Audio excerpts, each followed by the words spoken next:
Barbecue sauce without corn syrup? Yes, please. Hello and welcome to Jackson's Job.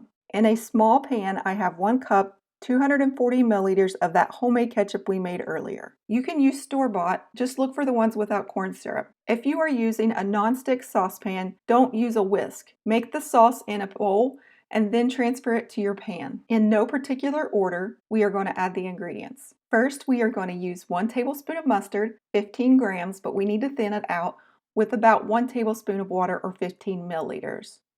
If you don't do this, there will be little lumps in your sauce. Use just as much water as you need to get the mustard smooth. You can use yellow, spicy, or brown mustard.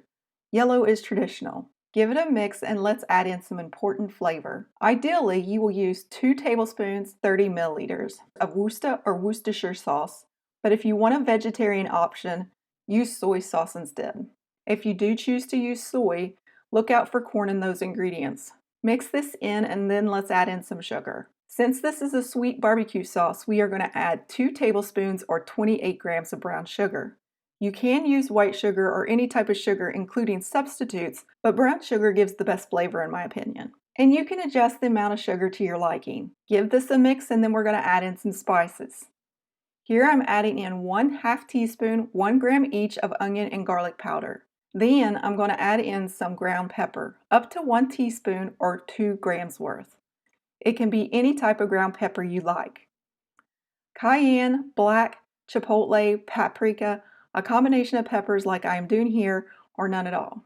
If you don't like the heat, start with a pinch of black pepper and then adjust from there.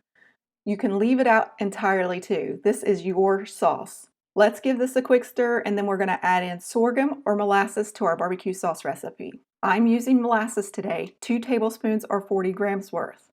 You do not have to use this much. Likewise, you can add more, but I'm just giving you a starting point. Let's mix in the molasses and then let's go add some vinegar for some tang. Look how we are getting this really nice deep mahogany color as we go along. You want to slowly add in 1/3 of a cup or 80 milliliters of vinegar. I am using apple cider to bring out the complexity of the sugars added, but white vinegar works very well here. Pear should work as well, Karen. Hope you are doing well. Finally, we decide what type of Appalachian we are with this last ingredient. Some folks are really polarized by alcohol for a variety of reasons, and that is okay. If you are a teetotaler like most of my family, then skip this ingredient and move to the stovetop. Keep in mind, alcohol does not cook out. They have proven that to be a myth. A good starting point is between 1 to 2 tablespoons, 15 to 30 milliliters. I personally like to use Kentucky bourbon as it's regional to me, but any brand will do. A good rule of thumb, if you don't like drinking it, you're not going to like it in your sauce. Leave it out. Okay, let's move to the stovetop. Turn your temperature to medium-low or medium. If you are new, go low and slow. Otherwise, it can make a mess. You want to stir this continuously until it begins to bubble or plop. Only use a wire whisk on pans that are without non-stick coatings to avoid damaging your cookware. If you guys have noticed, I'm slowing things down just a little bit and my accent is starting to show itself.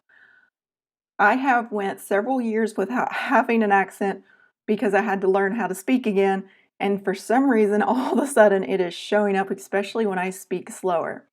So let me ask you something. Would you rather me speak faster where you don't hear it as prominently, or would you like me to slow things down and then you can hear my accent coming back alongside me?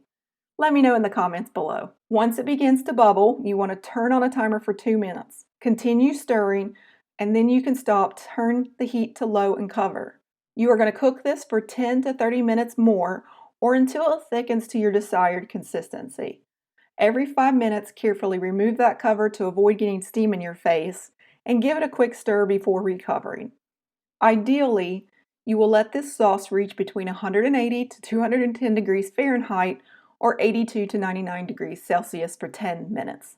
This will ensure you get a nice consistency to your sauce. Not too thick, not too thin. After you have cooked your sauce, turn off your stove and let this cool. Then slowly transfer the barbecue sauce without corn syrup to a heat-proof container. Store this in the refrigerator covered for up to about 5 days. I really don't know how long it lasts, probably a lot longer since it's very acidic, but it's never lasted that long after I've made it. I hope you enjoyed this video on how to make sweet barbecue sauce without corn syrup. Thank you for watching, and as always, happy baking.